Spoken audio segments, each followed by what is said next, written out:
Alors le metabounding, pour plus de fric, est-ce que t'es content de tes rewards? Bon, ça a fait pas mal de bruit. Depuis vendredi dernier, on peut claim les rewards du metabounding, et pas mal de gens n'étaient pas contents. Moi-même, je m'attendais à un peu mieux quand même. Du coup, je vais revenir sur tout ça, expliquer un peu plus précisément qu'est-ce qui va suivre maintenant, et puis revenir sur le rendement du metabounding. On va voir tout ça dans cette vidéo. En attendant, pour rester connecté, tu peux t'abonner à ma chaîne, liker ma vidéo pour me donner un petit peu de force, également me suivre sur mes réseaux sociaux, tu peux trouver tout ça en description, là, en bas. J'investis dans les cryptos, pour être riche dans le futur, paire de couilles dans le futal, ainsi soit-il, mon bitcoin est mon couteau. Benjamin Minkou a annoncé l'arrivée du metabounding comme étant live le 15 avril, le premier jour où on a pu claim du coup, ici même sur le Maillard Exchange, dans la section metabounding. On a donc eu des rewards pour ceux qui stackaient de l'EGLD et du LKMX, ou l'un ou l'autre, ou les deux, et il y a eu pas mal de gens assez déçus, et moi-même je m'attendais peut-être à un peu plus de rewards que ça. Alors on va revenir un peu plus tard sur cette partie reward, est-ce que c'est bien ou pas le metabounding, mais d'abord on va réexpliquer un peu le mécanisme, avec un article du blog d'Elrond, ce même article qui a été mis en avant par Benjamin Minkou dans son tweet. Assez tôt dans l'article on nous dit « slowly then suddenly », ce qui veut dire d'abord que ça commence doucement, puis soudainement. Ils disent que c'est comme ça que la disruption émerge, que ça change tout du jour au lendemain. Avec le recul, le chemin vers le succès semblait évident, mais le temps que ça se fasse, il sera peut-être trop tard pour y participer et en profiter. Et finalement, là, on est peut-être, avec des rewards qui paraissent un peu faibles au début, on est peut-être dans ce moment où c'est slowly, et qu'ensuite ça va s'accélérer, mais quand ça va s'accélérer, il sera trop tard pour en avoir profité avant, quand c'était encore slowly. Alors est-ce que c'est juste des belles phrases, est-ce que c'est juste du marketing, ou est-ce que c'est vrai? On le saura pas tout de suite, parce que le metabounding, ça doit durer 2 ans. Et en fait, il va y avoir des snapshots sur les EGLD et les LKMX qui sont stackés dans le metabounding. C'est sur la section ici snapshot dans le metabounding sur le Maillard Exchange. Bon là je suis pas connecté donc on le voit pas. Il y a les 4 premières semaines qui sont affichées ici dans le snapshot.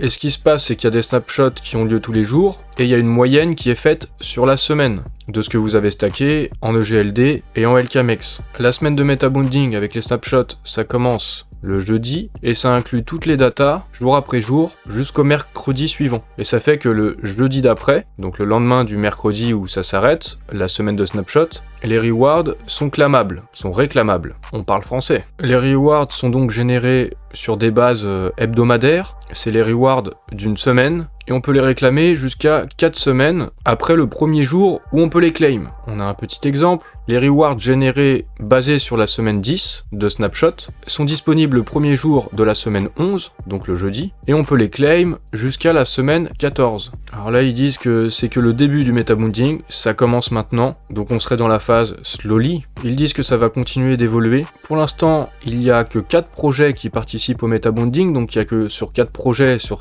4 tokens différents qu'on peut claim. Ici, il est dit qu'il va y avoir de nouveaux projets qui vont être ajoutés dans les prochains jours et les prochaines semaines, et qu'il va y avoir de nouvelles fonctionnalités aussi qui vont être ajoutées, comme des quêtes, avec la possibilité pour les utilisateurs d'augmenter leur reward, qu'on pourra claim donc chaque semaine, en s'engageant, en participant sur les réseaux sociaux, avec des événements communautaires. Qu'est-ce que ça pourrait être?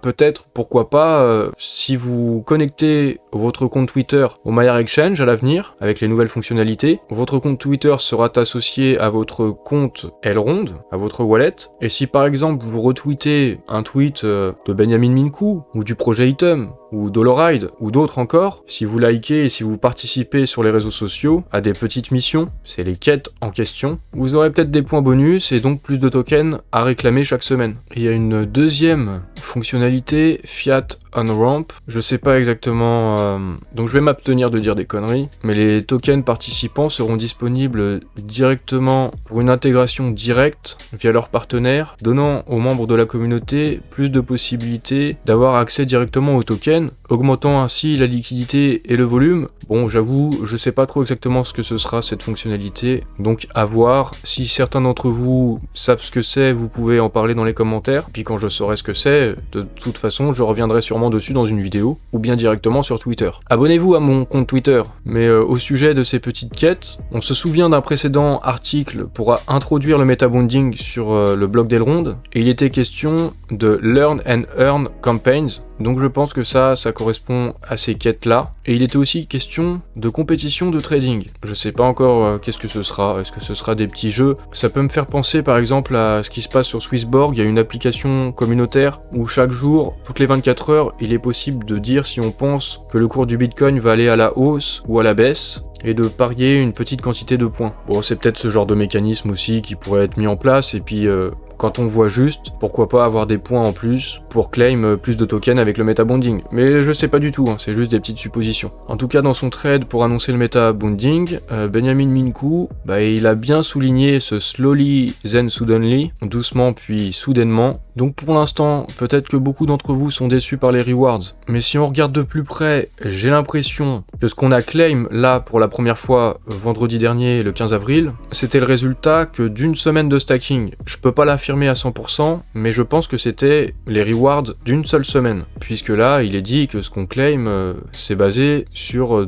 des semaines, les données d'une seule semaine. Il faut aussi prendre en compte le fait que pour l'instant, il y a que 4 projets qui participent au metabonding, mais bientôt, il y aura de nouveaux projets, là, dans les prochains jours et les prochaines semaines. Ce programme de metabonding, il va durer sur 2 ans. Au cours de ces 2 années, il va y avoir des dizaines de projets qui vont rejoindre le programme de metabonding. Pour l'instant, 4 projets, ça fait pas beaucoup de rewards forcément, mais ce sera chaque semaine, et imaginez quand il y aura, je sais pas moi, 30 projets, ou 50, ou peut-être 100 projets qui seront ici dans le metabonding. Là, il y aura de plus en plus à claim. Et c'est sûrement ça le slowly then suddenly. Et je vous avais déjà parlé de ça dans une précédente vidéo, mais si on se met à penser long terme, et Benjamin Minkou a ensuite refait un tweet aussi où il parle de ça, c'est sur du long terme qu'il faut voir le metabonding, parce qu'avec tous ces projets qui vont participer, parmi eux, je pense qu'il y en aura forcément 1 ou 2 ou 3, peut-être même plus, qui pourraient totalement exploser à la hausse. Et comme il dit, Benjamin Minkou, imaginez recevoir une petite part des géants actuels de l'internet juste au moment où ils naissaient encore. Donc même si vous avez que 2-3 euros chaque semaine d'un projet qui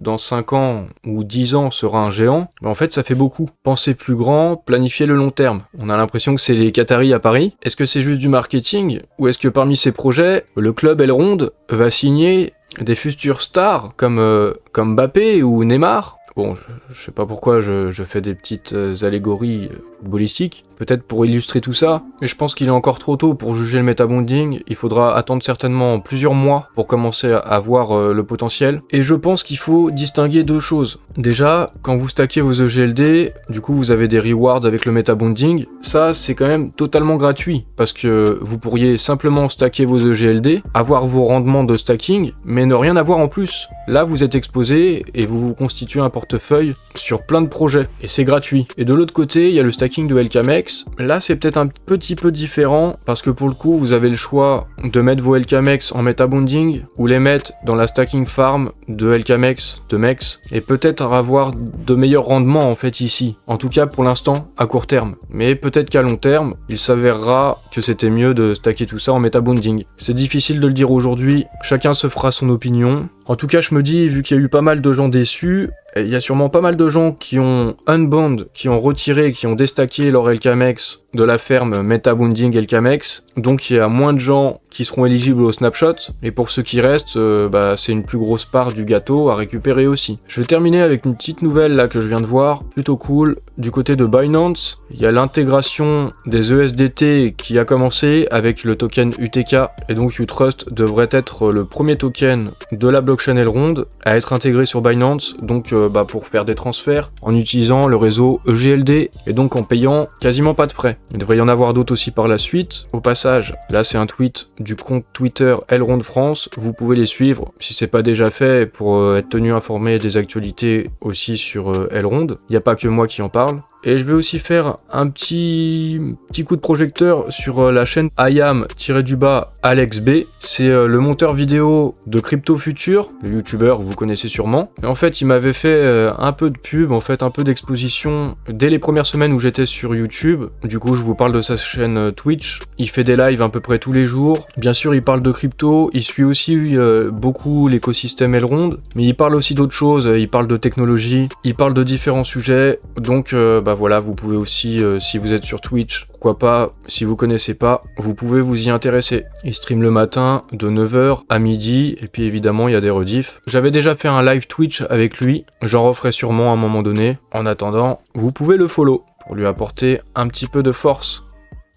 Du coup, satisfait ou pas par les rewards, tu peux dire ce que t'en penses dans les commentaires de la vidéo. Moi, je vous fais part de la vision d'Elrond en fait, de ce qu'ils disent sur leur blog, de ce que Benjamin Minkou dit dans ses tweets. Peut-être que c'est juste du marketing, hein, le slowly puis suddenly. Je pense qu'aujourd'hui on peut pas répondre à ça, mais je pense qu'il faut quand même vraiment avoir une vision de long terme avec Elrond. Après, c'est mon avis, mais je pense que si on se laisse tout simplement guider, qu'on suit leurs petites consignes, tout ceci est très simple en fait. Ça vous demande pas d'être un expert de la crypto, même des débutants peuvent comprendre comment ça fonctionne. Il y a des rewards qui sont gratuits, ça devrait bien augmenter dans le temps. Je pense que du côté de chez Elrond, ils mettent en place un rail, et si on le suit, la majorité des gens vont en bénéficier. Ça va bénéficier à Elrond, ça va bénéficier à l'écosystème Elrond, à tout un tas de projets qui vont participer au metabonding, et ça va bénéficier à la communauté. Dans la crypto, il y a beaucoup de débutants qui arrivent chaque jour, donc en fait ce genre de système, je pense que c'est très bien pour diversifier le portefeuille, et peut-être du coup être exposé à des futures pépites qui vont exploser à la hausse un jour. Après, pour des gens vraiment très confirmés, qui ne sont pas débutants, il y a peut-être moyen de tirer plus de profit, mais là, c'est en même temps la sécurité. Donc tout dépend des visions, tout dépend des profils. Vraiment dans la crypto, je pense que c'est comme ça que ça se passe. C'est en fonction de chacun, mais je pense que c'est quand même plutôt bien pensé pour la majorité des gens. Et leur but, c'est de toucher un très grand nombre de personnes. Leur objectif, c'est le milliard d'utilisateurs. Je pense qu'ils appliquent plutôt une bonne méthode pour atteindre ce but. Mais il n'y a qu'au long terme qu'on pourra le savoir. Et puis mon avis à moi, c'est que mon avis à moi. On aura notre réponse dans quelques années. On peut se donner rendez-vous dans 3-4 ans et on verra si oui ou non l'écosystème Elrond nous a été profitable. En tout cas, je l'espère. Et en attendant, d'ici là, pour se donner rendez-vous dans 3-4 ans, il faut que tu t'abonnes à ma chaîne. Et d'ici là, il va y avoir tout un tas de projets, tout un tas de nouvelles, tout un tas de rewards et plein de fric. Donc tu t'abonnes, tu fais sonner la cloche, tu likes ma vidéo, tu me suis sur mes réseaux sociaux et on se donne rendez-vous dans quelques années. Enfin non, on se donne rendez-vous à la prochaine vidéo.